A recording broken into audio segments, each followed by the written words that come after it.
Here are some reasons why you might be hard on yourself or even get into some self-hate. Let's just get into it. Here are some examples about how we tend to be hard on ourselves. Number one is you might start a new hobby or a new job and quickly shame yourself for not being amazing at it right from the jump. Number two is you might feel like a failure for not solving a difficult emotion or situation for someone else. You might shame yourself and keep thinking about how you could have done better for them. Number three is you might interpret making simple mistakes as being a total failure. You might even enlist other people around you to get you to agree with you when they don't really want to. Number four is you might struggle with regret about a failed relationship, or a friendship, or a work situation, or you might have these little surges of shame like I used to about social mistakes that you made way back in high school. Like you're just thinking about it at night and boom, there it is, like that shame. This is replaying stuff when you were just being human or weren't at your best. The other one is you might feel like your needs are immense burdens to others and you might hate that you actually have needs. These are just some of the examples off the top of my head, and you'll relate to some of those, or you might have your own unique examples about how you might get into being really hard on yourself or having some self-hate. So being hard on ourselves is a top-tier symptom of childhood trauma that heavily interacts with this other top-tier symptom of childhood trauma, which is our issues or our damage to our perception. All the examples that I just gave involve having some damage to our perception, like expectations on ourselves that kind of lead to things like self-hate. So let's talk about how damage to our perception fuels being hard on ourselves. All childhood trauma involves damage to a child's perception. Like your basic needs as a 3-year-old is twisted into you being a burden by an abusive parent or a neglectful parent. If you were scapegoated by your parents and your family, and the damage is going to be there early, the damage to our perception. Say later, when you get to grammar school, after, say, daycare or something, you might interpret all situations as a scapegoated child in school as being a disappointment to your teachers and to your friends, like, I'm bad and everyone knows it, kind of an emotion. You might become conditioned to be incredibly hard on yourself for not unlocking the key to others to have them accept you more and have you be more lovable and likable. That early damage to our perception from things like being a scapegoated child or not being powerful enough to fix your parents' problems, that damage becomes kind of an emotional meaning making. We'll have an internal emotional logic that explains the cause and events of our lives, and that's going to be the main point in this video. Our emotional math is really messed up. Our emotional logic, or math if you like, says apples plus oranges equals I'm bad. Or 1 + 1 equals I'm bad. Or in other words, for a small child, I need a hug plus mom's sighs, like at my request, equals I'm bad. That math makes sense when we're so small. And yes, I know I'm giving a very light example of childhood trauma there, but the math should be my needs plus mom's sighing equals I'm unsafe or I have an unloving adult. Do you see what I mean by how the math kind of lines up there? And just to be clear, in that example, I'm not talking about a good enough parent who has a bad day and is exhausted, because that definitely happens.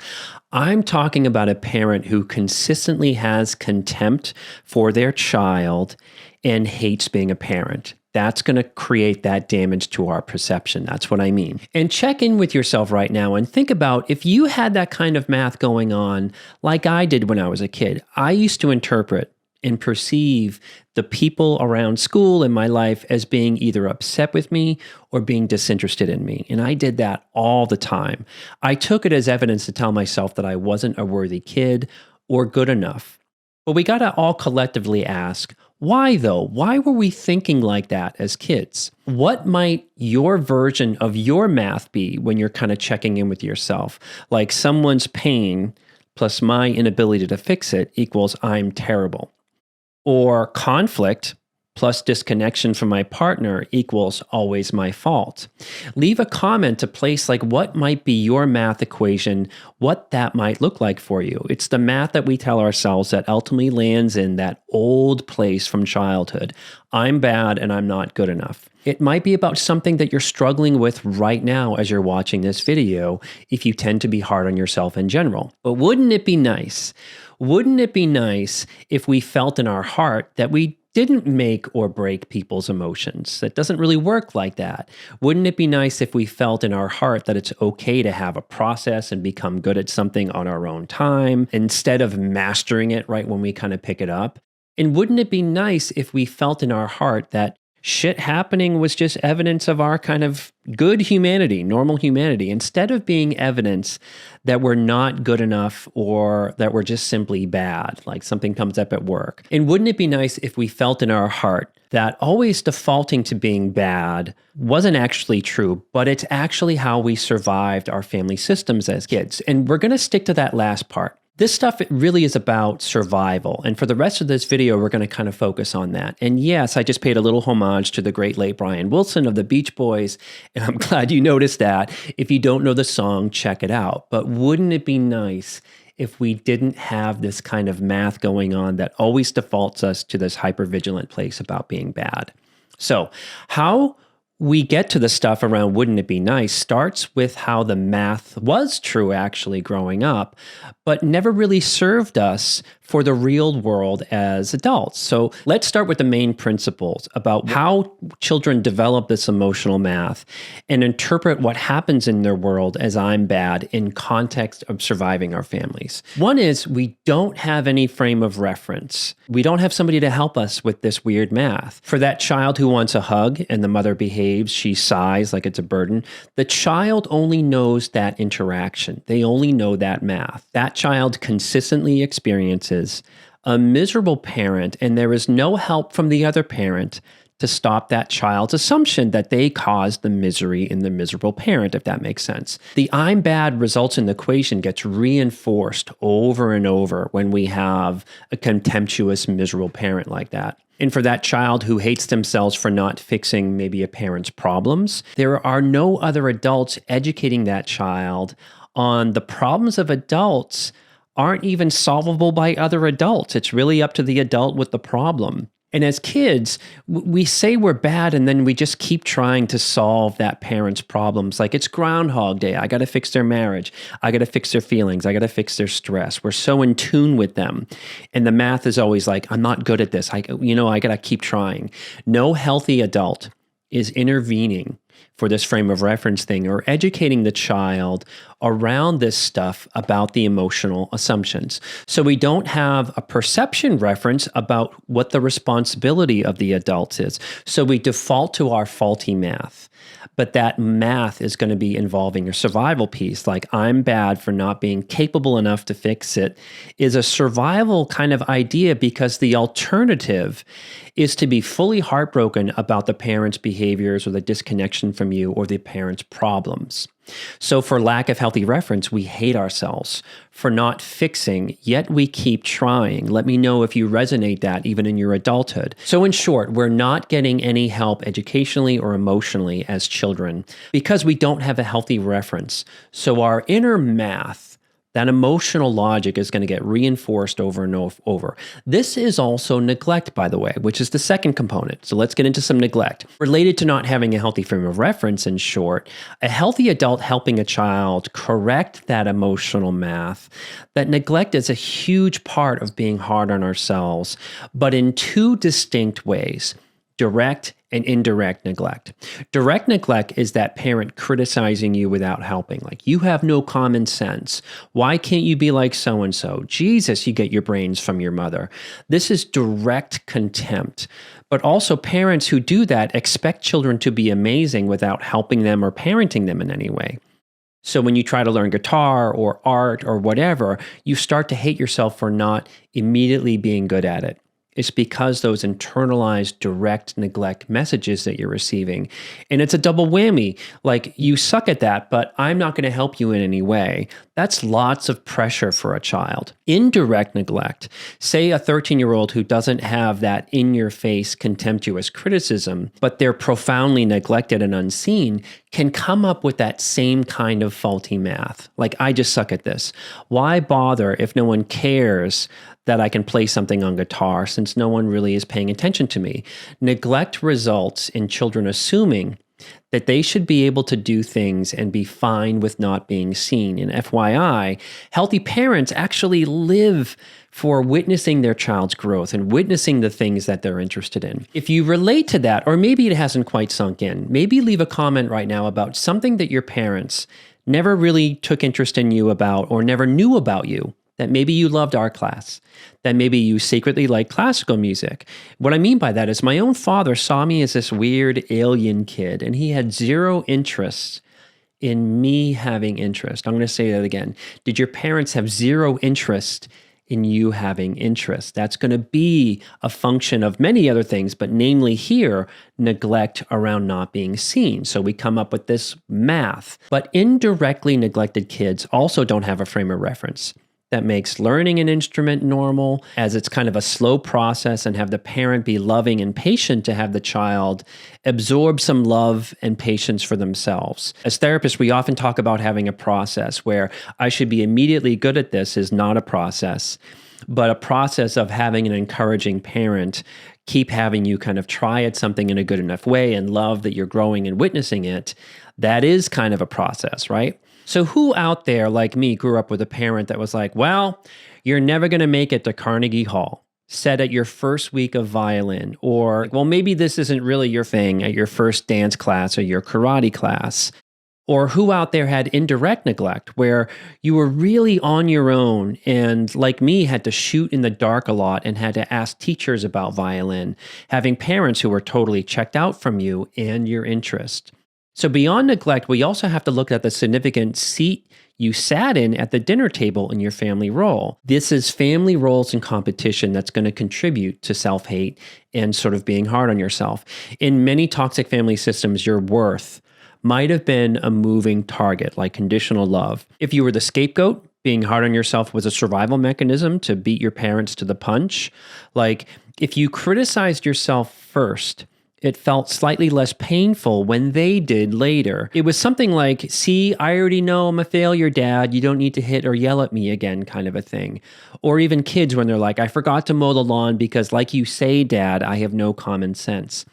Kids both protect themselves with stuff like that in those admissions, as well as trying to get a little sliver of attention, as if the parent is going to be like, you're right, Timmy, you have no common sense, and there's this like really toxic little connection there, even as messed up as that sounds. And if you were the golden child or maybe the hero in the family, being hard on yourself was maybe out of maintenance and survival. Like, you felt the moment you stop being perfect, the floor might drop from under you, or you might lose points from your parents. You weren't good because you're a lovable human being. You were only good related to your last achievement or last soldiering for an abusive parent, if that makes sense. So the math here might be like, my performance plus my parents seeing me equals my only worth, but not inherent and inevitable kind of lovability that you had as a kid just because. And in the present, you might be caught up in that. You might be caught up in very much being performance-based with your partner or your boss or your friends or with society in general, that if you don't perform and be amazing, you're nothing. That kind of stuff that leads to self-contempt, self-hate, being hard on ourselves. So additionally, some heroes and golden children witness other siblings being abused. And maybe the hero tried to ease or protect the scapegoat. Sometimes that happens. And they failed because they were growing up in an abusive family with not a lot of control. Or a golden child's math can be also me being better than my siblings, plus me being seen by my parents, equals more attention for me, because that's another formula that can happen there in these roles. Sometimes it's a competitive environment where you're constantly racing against an invisible version of yourself or another sibling that is better. Toxic families can really put children in gross Hunger Game kind of situations where the stakes are too high. In any way, really, when the stakes are too high, we lose our humanity. Oh, I didn't win the thing, therefore I'm not worthwhile. Another version of math. In that last phrase there, when you are hard on yourself, do you have the stakes too high? The work is really about stepping out of that game that you're stuck in the math that kind of keeps you in making the stakes too high. And last one here is the self-critic as a protector. The final piece of this part 1 in this video is understanding that self-hate and being hard on ourselves is actually a protective mechanism. And it sounds strange, but for a child in a traumatic home, being hard on yourself is a way to stay small and to stay safe.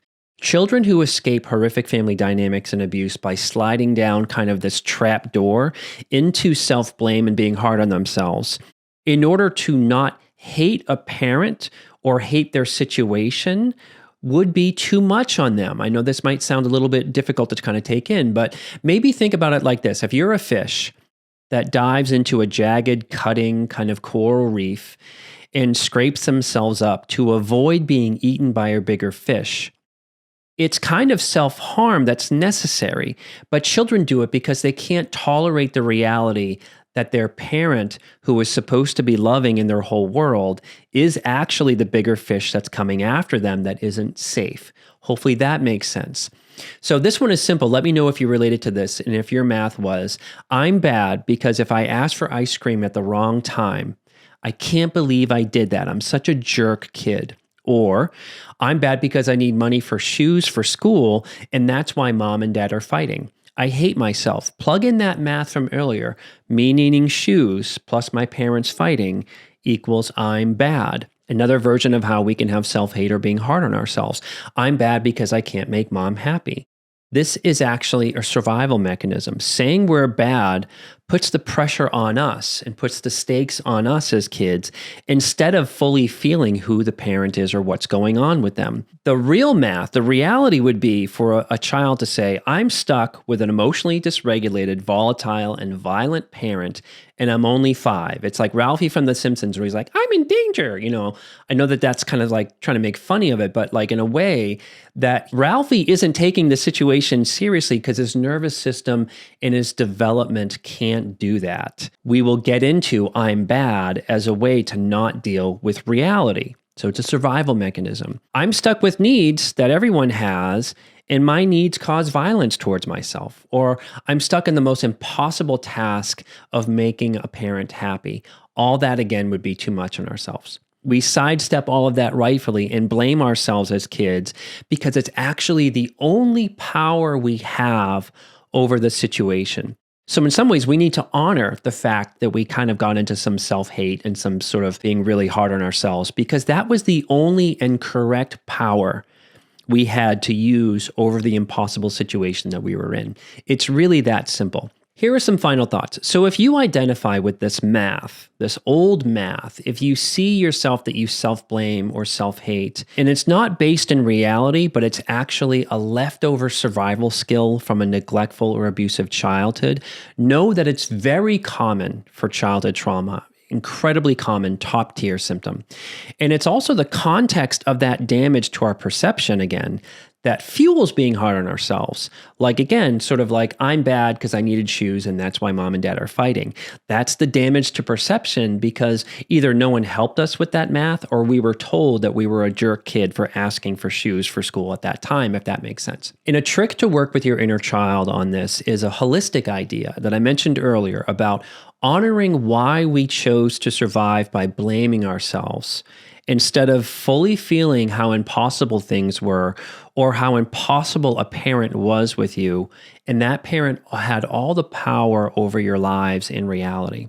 So fully feeling that and knowing how unsafe we were as kids about how unloving a parent could be would have been way too much on our system. So let's do a little bit of inner child work in the comment section right now. I'd like you to make a statement on behalf of your inner child about this self-hatred and being hard on ourselves. It would sound something like, little Patrick, thank you for the math that you came up with and thinking that you were the problem because that was better than fully knowing and dealing with the reality that was happening to you. If we can honor how we survived, it helps with the shame of how we are still too hard on ourselves.